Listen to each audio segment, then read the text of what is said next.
Good morning, or whatever time of the day it is for you, or night or evening. I wanted to share practice of Sarah's presence with you this morning because it's rather lovely, and also some things that are going around my head for me at the moment to do with Sarah. So as some of you know, I have been working most of last year on writing the second Sarah book. It's a real labour of love, writing books. If any of you have experience with writing, it's generally something that you're trying to fit in around everything else, and it sort of comes in ebbs and flows, and I sort of like, is this ever going to end? Am I ever going to get there? But I've got to the bit now where I'm working with a glossary and the references and doing all those like last final bits, and I asked for some help for people to pick out the things for the glossary, because I don't always see the terms, because sometimes they're my terms and I've been using them for ages, so that's been really helpful. And I kind of split the book up into chapters and gave them to different people, and they very helpfully sent them back to me. Apart from one lady who said that she got to a certain page where I think it's where I'm talking about Sarah the human. And this is something that's sort of come to me quite recently, or because I've been working with Sarah for so many years now, since 2006, I think. And Sarah the human has sort of come up as a topic, but I've never really wanted to work with it, because I find it, I really like working with Sarah the Ascended Master.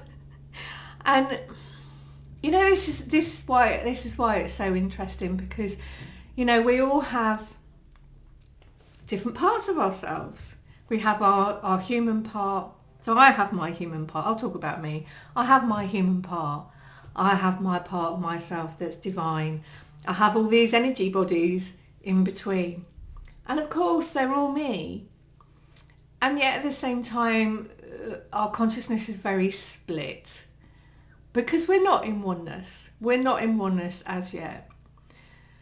And so anyway, this lady said she couldn't help me any further, because she got to the bit where I was talking about when I first started connecting with Sarah, and there was quite a lot of rage coming up. And immediately she said, that's it, that's not for me. It's not what I channel. I feel I'm an aspect of Sarah. It's not what I get. And so, I have two thoughts, reactions to this. One is, we live in such a polarised world now. We live in such a polarised world, and it seems like we are getting less and less tolerant of each other. And, I don't know what to do about that on a psychological level, but I do know that doing this practice of the presence that we're going to do really helps with that. The other reaction I have to it is, so for many, many years I worked in psychiatry as a psychiatric nurse. I was a specialised mental health nurse, and mental health is, and thinking about psychological things is quite a big part of my life. It always has been. It's kind of how I think. And when you sit down in front of a good therapist who can be with their stuff, right? You can be with your stuff.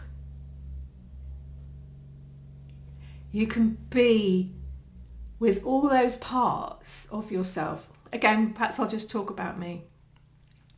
When I'm sitting in front of a good therapist, this is what I experienced many, many years ago in my 20s when I was having some therapy, it kind of like energetically, it opens up places in you where you haven't been able to go before.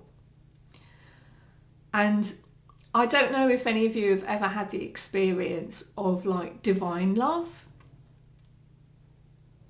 where this love just comes in and just like shines through all of you, and you just know that all of you is loved. And I've experienced that, and when I've read about other people writing about it, it's like it is just the most incredible, and it's really heartbreaking as well, because even I'm going to swear now, for those of you who don't like swearing, just cover your ears a minute. Even the bits of yourself that you really don't like, that you just think are so shitty and crap and bollocks, that is all loved as well. And you know what? There's nothing like it. There is just nothing like feeling that all these things are loved. And you know, my personal opinion is that in kind of the New Age movement, spirituality, modern spirituality, we don't get into this stuff enough. And, you know, of course, with my background in psychotherapy, psychoanalysis, all this stuff, of course I'm going to think that. Of course I'm going to think that, because that is kind of the psychotherapist viewpoint. But I think there's also a case to be made for it to be a spiritual viewpoint, is that, yeah, we're here to be brilliant and fantastic and be our best selves and all the rest of it, and love all that and really focus on that. But we're also here to be human beings. And part of being a human being is to be imperfect, and it's to be lazy, and it's to have addictions, and it's to be really mean sometimes and bad-tempered and all the rest of it. And I think there's a really good case for allowing all of that and being with it. And so, like, my initial reaction, as I said, when I was working with Sarah the human and kind of looking at the trauma that she'd been through, and she was just a person. She was just a person, just like we're all people. Yeshua was just a person. Mary Magdalene was just a person. Buddha was just a person. All of these people were just people like us, but, you know, they were able to bring their divinity into their humanity enough that they sort of came into oneness, I would say. And I don't think that means they lost their humanity. Alice Bailey, who, you know, she was one of the sort of, I want to say spiritualists, but I don't know if that's the right word, but she's one of the people who was also part of creating the theosophical movement, which a lot of the stuff that we talk about today comes from. She had a disastrous marriage and was quite strange by all accounts. I mean, just because someone has a spiritual gift doesn't mean that they are like some sort of like well-rounded, developed person. It means they have a spiritual gift, basically. And, you know, hopefully if you have a spiritual gift, then you can use it to work with your own humanity. But I'm waffling a bit. Well, have I said what I wanted to say? I think, so I went for a swim, well, a dip in the fjord this morning. It's 3 degrees in the water. It's very enlivening and it's very good for lifting one's mood. And I do that because it you know, helps me deal with a lot of the stresses in my life that I can't actually do anything about. You know, we have a special needs child. There's all sorts of difficulties and stresses that we have to deal with that I can't actually change. Going having a dip in the fjord goes a long way to helping that. And I walked back from the fuel this morning. It's quite a long walk. It's quite good to sort of get warm again. And I was thinking about this, email I'd had about, I can't work with this, I don't agree with it.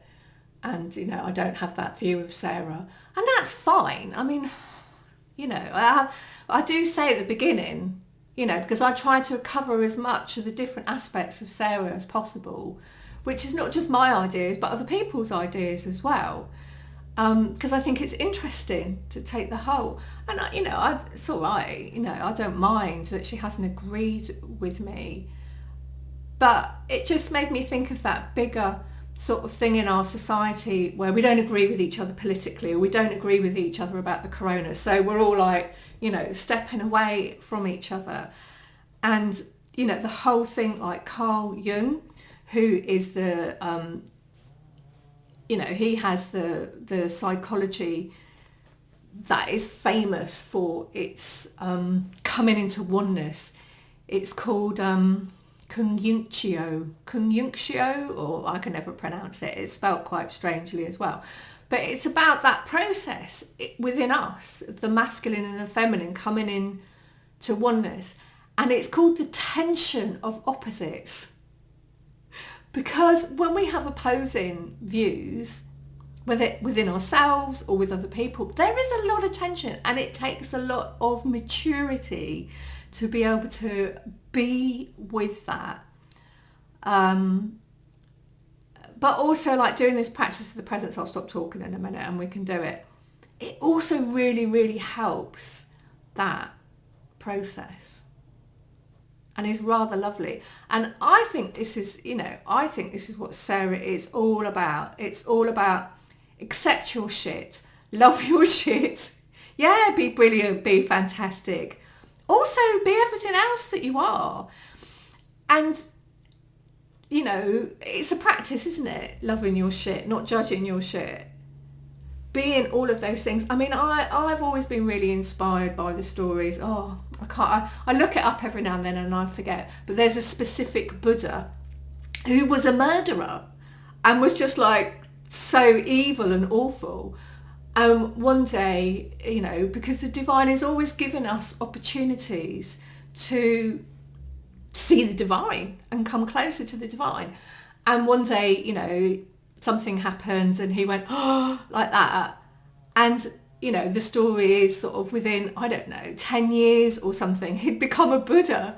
And that's just like one of my favourite Buddha stories. It's like, my God, it just...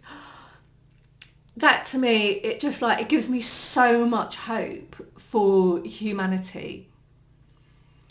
Yeah.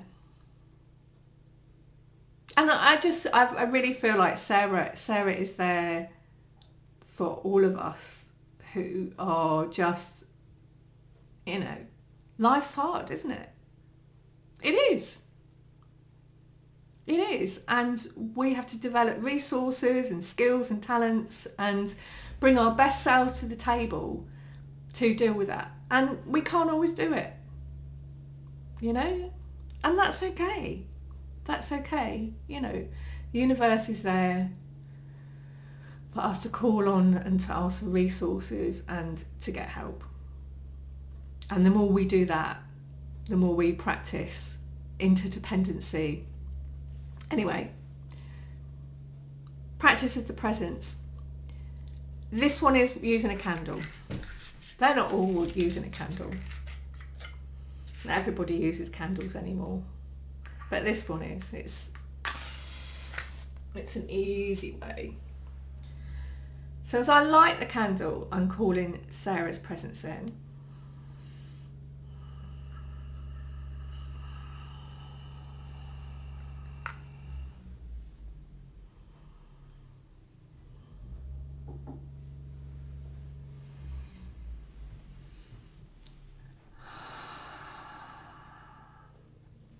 So when I'm doing this for myself, often I have the candle in front of me. I've got it behind me today so that we can see it on the camera, but it doesn't really matter where it is. But honestly, as soon as it as soon as I light that candle with the intention that it's going to bring Sarah in, Sarah comes in, and I don't know if you can already feel that centeredness.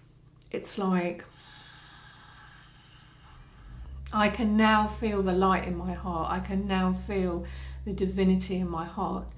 And yet it's a very, very grounded feeling. So just sit with me and just take some breaths, nice deep breaths. As we sit in Sarah's presence, and I tend to see it as gold coming out of the candle, gold light, Sarah's presence. And just feel it filling your whole body.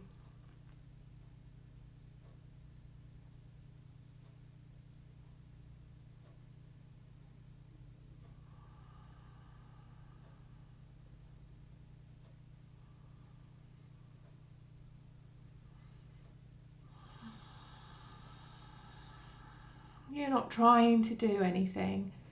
You're just being. Just be. Just let yourself be for these few moments.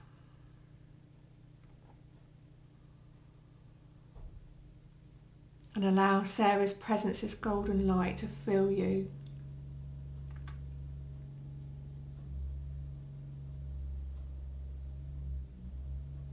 All the way. From the top of your head to the tips of your toes.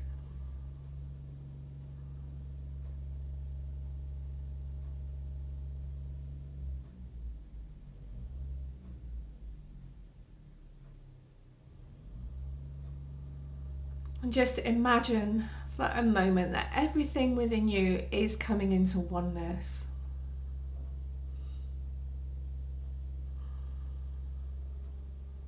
There's no need for separation or resistance, just in this moment, just for this moment.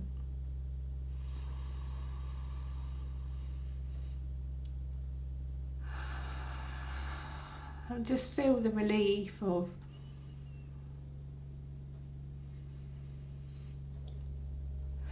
not having to keep everything separate, not having to judge, make other things wrong,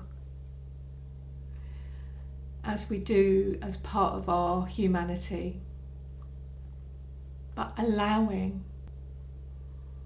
it all to be there, for better or for worse. It's all okay. The good and the bad, the beautiful and the ugly, the right and the wrong. All of it just being inside of us.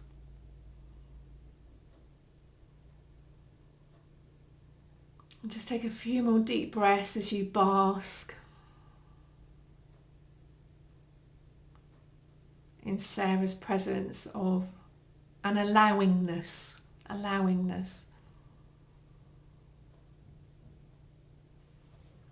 If you want, you can put your hands on your heart. That's quite nice to do that.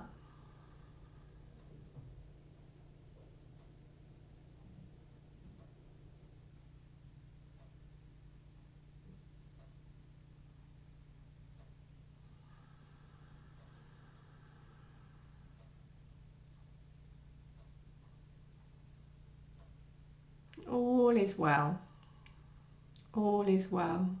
All is well.